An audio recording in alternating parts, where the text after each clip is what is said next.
WWE 2K25 has been out for a week, and you know what? I've had some fun with this game.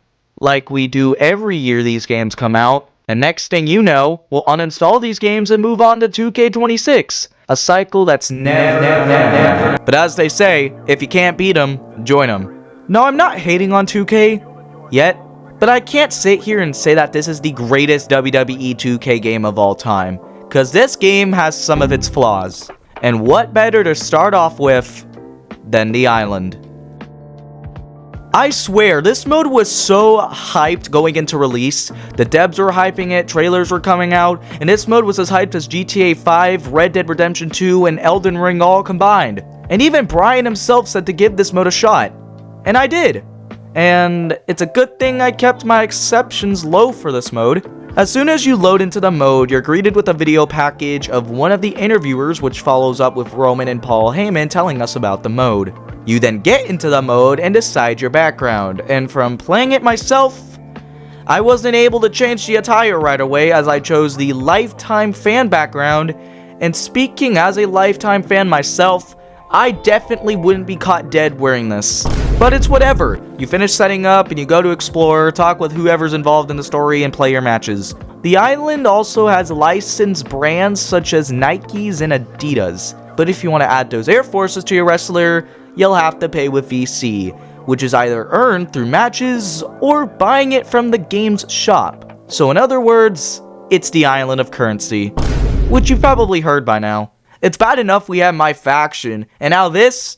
It feels like every time we take 10 steps forward, we also take 10 steps back. It's another cycle in the WWE 2K games that will never end. I bet my money that we'll never see the perfect WWE 2K game, with everything and everyone we could possibly dream of. Another flaw with this game was the revamped breakout system, which some people might like, but in my opinion, it sucks. If you want to run in or break out on someone, instead of you manually doing the action yourself, a cutscene will play for you, leaving you with little to no control in coming out. I'm just not a fan of this, as the breakout system last year was completely fine, and there was no reason for this to change in any way. Now this could be due to the third-person camera that was introduced, but even then, it shouldn't have been revamped.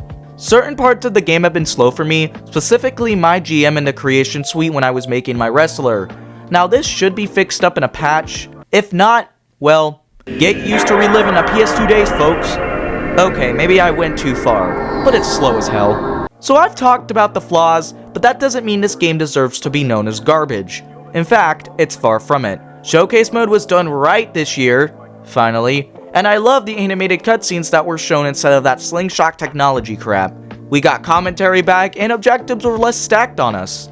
I did, however, hate the time objectives we had to complete for every match. It wasn't that bad, but it got annoying pretty quickly. And it didn't even lead to any cutscenes, so it didn't really mean anything in my opinion. At the end of the day, Showcase is what it's meant to be. It was fun, you got cool unlockables, and you're done with the mode. The Bloodline Rules match was way more fun than I thought it was. What's even cooler is that if you have 3 allies for a certain wrestler, those allies will come out to help that wrestler.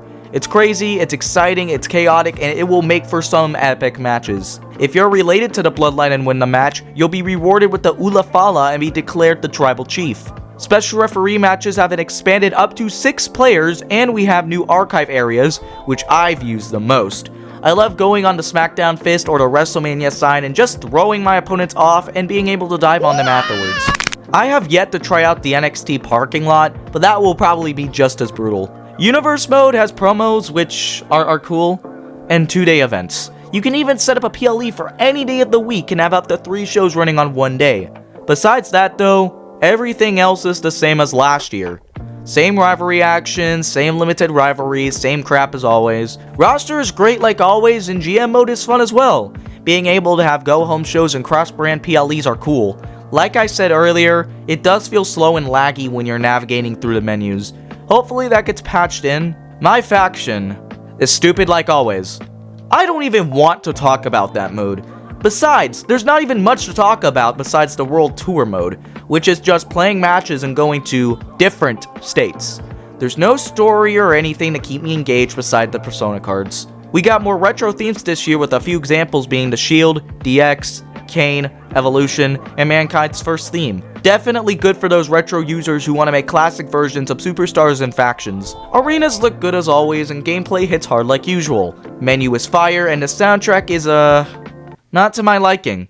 There's a few songs I like on there, but majority of the songs I have in my soundtrack right now are just wrestler themes. One of the devs mentioned a setting where if you didn't want intergender wrestling, there would be a setting to put the restrictions back on. When I went into the settings, I couldn't find that setting anywhere. It was there in universe, but not for exhibition, which will suck for those who want male-only rumbles and vice versa. Speaking of intergender matches, it's cool, I guess. I mean, as of now, there's nothing too special I found of it. But that's gonna do it for this video. I have yet to check out My Rise, which I'll soon make a video on. Let me know what you think of this game, and I'll see y'all next time. Peace out.